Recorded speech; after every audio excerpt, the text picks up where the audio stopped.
Hello, everyone. This is Jim Lucy, Editor-in-Chief for Electrical Wholesaling and Electrical Marketing, with episode number 104 of the Today's Electrical Economy podcast series sponsored by Champion Fiberglass. Champion began producing epoxy fiberglass conduit fittings in 1988 and in 1990 developed the first conduit from epoxy resins that had flame resistance and low smoke characteristics. This met the most stringent codes and specifications. Today we'll be looking at the local markets and states with the biggest changes in our sales estimates over the past year through July. We'll also be looking at some very key weekly economic indicators that we'd like to track and offer our analysis for our listeners. Initial unemployment claims at the state level, rail freight car traffic, the Baker Hughes rig count, oil prices, and copper prices. Thanks again to Champion for offering their support for this podcast over the past couple of years. And let's take a look at the numbers. The advanced initial claims number at the state level for the week ending September the 14th was 184,845. That's an increase of 6,436 or 3.6% from the previous week. There were 176,586 additional claims in the comparable week in 2023. The U.S. unemployment rate dropped to 4.2% in August.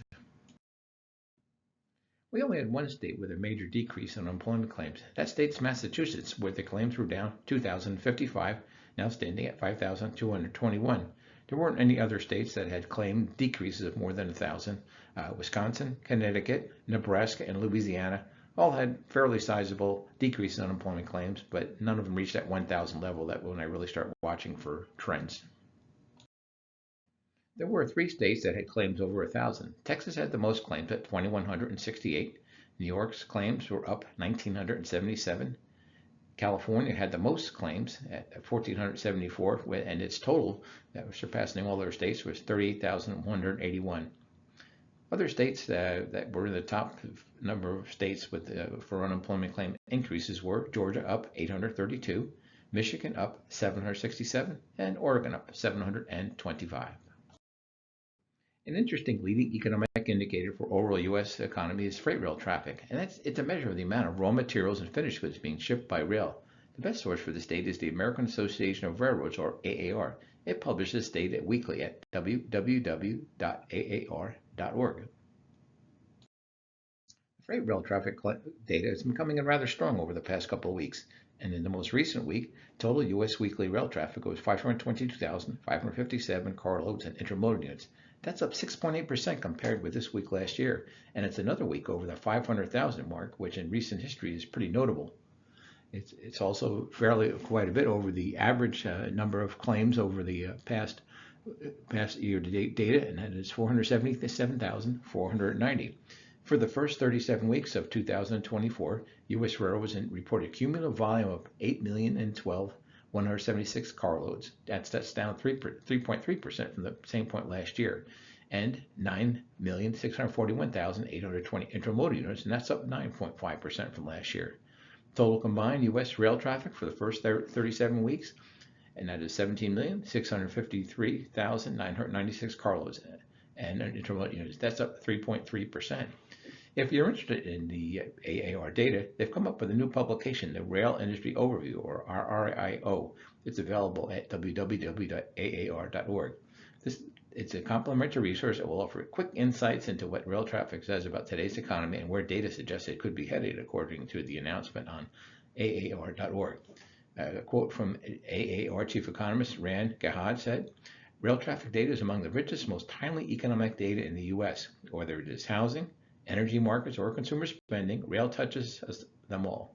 At a time when various indicators suggest very different paths ahead for the economy, rail traffic data is a common thread that can help us connect the dots." When we break down the individual freight categories, you'll see that there's definitely been some growth in several categories. And going back a couple of months, you used to see a lot more on the categories in the red. Right now, we're only showing 4 categories in that, and most categories are showing at least some growth. For instance, the largest right now is petroleum products, up 10.6%. Grain is up 10%, and total intermodal units are up 9.5%. The biggest decliner, as has been the case for many, many months, is coal, down 14.9%. Non-metallic minerals had a notable decline of 6.9%, and total carloads were down 3.3%. If you track the oil market, you're probably familiar with the Baker Hughes rig count, which tracks the oil and gas rigs that are operating. The data is available each week by state, by basin, and nationally at www.rigcount.bakerhughes.com. This slide gives you an idea of the largest oil and gas deposits. It really gives you a good sense of just how many of the large oil plays are in Texas and Oklahoma, and how big an area the Marcellus gas region covers in Pennsylvania, Ohio, and parts of West Virginia. Over the past couple of weeks, the Baker Hughes rig count has very quietly shown a bit of growth that we haven't seen in quite a few months. And there were some fairly sizable increases in the new oil and gas rig data in the most recent report, with oil up 5 rigs to 488 and gas rigs up 3 rigs. Oil is down 5.2% over this time last year, but that's actually a much smaller decrease than we have seen in recent weeks. The rig growth in Louisiana, Oklahoma, and Wyoming all showed increases of 3 rigs, and that's contributing to the increase in the national data. The current price of WTI crude oil as of September 20th is $71.21 per barrel. That is significantly below the $77.97 average we have seen for WTI through this year to date. Economists like to call copper pricing Dr. Copper because it's a leading economic indicator for future business activity. Copper is used in so many industries, with the construction industry among the leading markets because of its use in wire and cable and copper plumbing pipe. Through September the 20th, the current price of copper on the COMEX exchange is $4.33 per pound. The chart shows how much time copper has spent in April in a sweet spot between $4 per pound and $4.50 per pound. It started the year in the range of $3.50 per pound and $4, and spent a brief time in the rarefied air of more than $5 per pound in May. I think by this time, if you're a long-time listener to these podcasts, you know that I'm a bit of a data geek when it comes to the local market data that we collect for Electrical Marketing Newsletter as part of a $99 subscription. I've been gathering the data recently for Electrical Wholesaling's 2025 Market Planning Guide, and I'd like to share with our listeners today a sneak peek at some of the highlights I found in the metro level and state data. Let's take a look first at the data for the metropolitan statistical areas, or MSAs. As a point of comparison, let's first look at the U.S. data.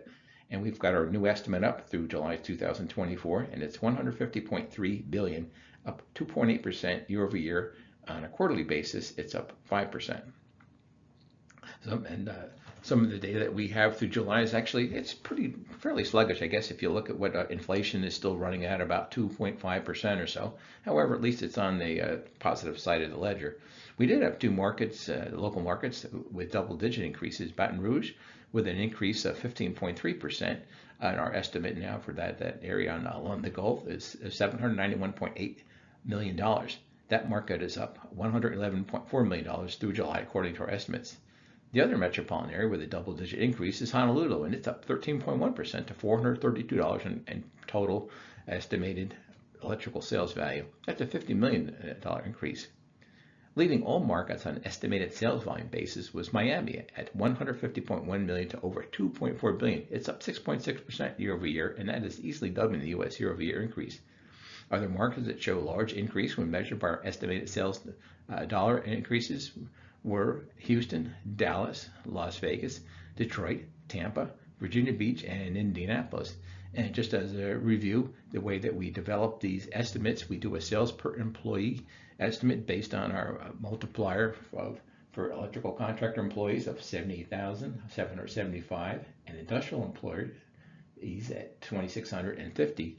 We take those numbers for each of the geographies and we multiply them by 1.25, giving another 25% for all other electrical business contractors. Or we estimated about 50% of electrical sales, industrial about 25%. Now that, of course, is going to change based on whether market is more or less in contractor oriented or industrial oriented. But it's a good ballpark number that it has worked well over the years.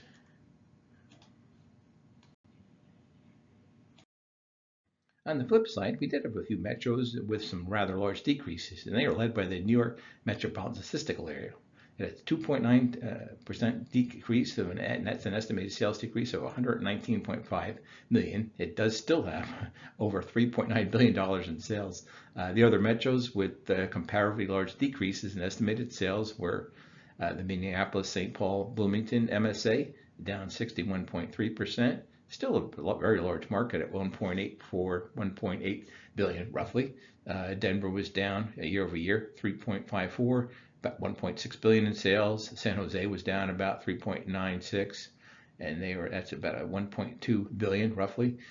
Portland also saw a bit of an decrease, 2.7% decrease down to 1.4 billion. San Francisco down at 1.65. They're about a $2 billion market, that metro, and Baltimore down 2.75, rounded up, and that is about 1.1 million. As mentioned, all this data is something we collect for electrical marketing newsletter. We have all the metropolitan areas. There's over 350 of them. We have data on it.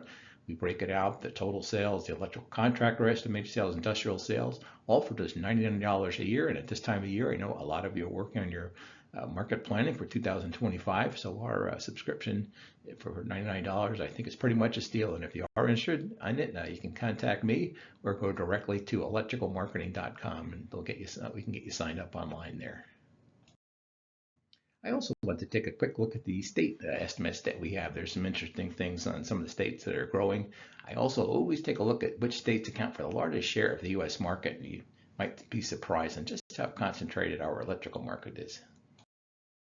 Let's first take a look at the states with the largest sales increases over the past year. Texas and Florida led the pack. Both had increases of more than $400 million in sales.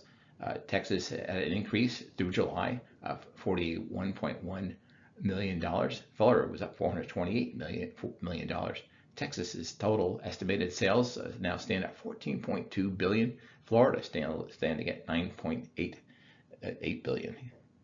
The other large increases and this is based on, if you look at it on a total sales dollar basis, we have Virginia coming in with an increase year over year, $167.4 million. Nevada up $165.7 million. Michigan, we're estimating that the increase could be for sales potential, $141.6. Missouri at $123.4. Louisiana up $108.5 million, and Alabama at $105.4 million. Those were the only states showing a total sales increase of that much. There were the states that were showing the largest increase on a state basis year over year that I could find of the largest state numbers here is Nevada, almost 10% increase year over year. That's pretty large when you can compare the U.S. Year over year sales increase at about 2.8%. Now let's take a look at the states with the largest decreases. The first one that comes up with a year-over-year decrease of more than 80 million is the New York area. It lost the most estimated sales, most largely because of that large loss in the New York metropolitan area that includes New York City, Long Island, and suburban counties of New York along the east and west banks of the Hudson. The metropolitan statistical area that we're talking about here for New York, the counties that are also included in New Jersey are not included in this state sales estimate. The other states with comparatively large declines were Maryland. We had mentioned that Baltimore market had slipped. Also Minnesota. All these states really, at least for the top four, we had mentioned that some of the largest markets and had seen some flip. Minnesota down $45.7 million in estimated sales potential, and Colorado down 38.5 in estimated sales potential. Also Oregon down 33.2% estimated sales potential, and Pennsylvania down 27.6% in sales potential. These numbers, as you can imagine, do slide up and down quite a bit. The quarter, when we look at the May through July time frame, Minnesota is already showing a gain of 13% during that time. New York up 6.2%, so possibly gaining a little bit of the sales potential back, and Pennsylvania 5.4%. So the sales estimates just can be very timely data, but you also have to kind of put it in a long-term perspective as well. The last bit of data that I'd like to share with you is on the percent of sales that the individual states account for out of the U.S. total. As I mentioned, as a data nerd, I get a geeky pleasure in looking at this number because I'm always amazed at how concentrated the U.S. electrical market is. So let's look at the states with the largest percent of sales.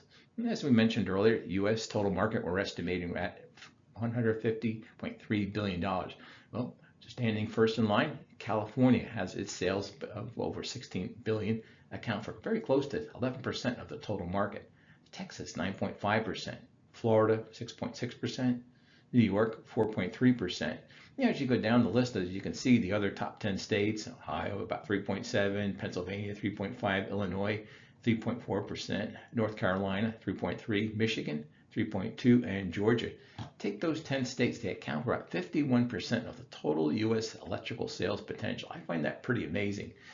It's just when you think of the amount of concentration there, I think it's an important number to look at if you're on the manufacturing side to see, where your sales, when you compare it on a state-by-state basis here, do they come anywhere as close to this, and may show some positive or negative trends into where you need some additional coverage perhaps. So also, when you look at this, if you're a distributor that multiple branches in various states might give you a sense of where your market share is. And perhaps even more amazing is if you take the 5 largest states here, California, Texas, Florida, and New York, that they account for 35% of all the U.S. electrical sales in that total number of $150.3 billion.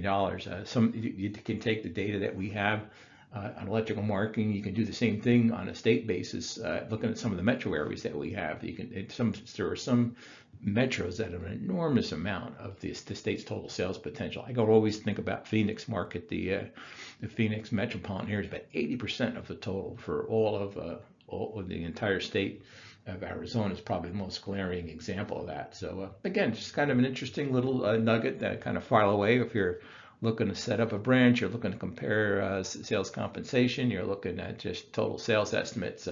I think you can learn a lot by seeing when you see how concentrated the electrical market is. And I hope you enjoyed some of the numbers I'm sharing with you. As I mentioned, you can get more of these as part of going right down to all states and all metros and as part of a subscription to electrical marketing. Well, that wraps up our podcast for today. And again, a special thanks to the folks from Champion Fiberglass for sponsoring the Today's Electrical Economy podcast series over the past 5 years.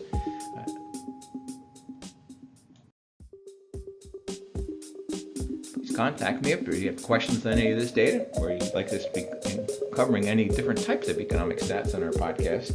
Our next presentation will be on October 7th. And if any of you are going to the NECA conference that's starting up over the next week and into early next week, I'll be there. And hey, flag me down. Love to chat. So until then, be happy, be healthy. I look forward to talking with you on our next podcast on October the 7th.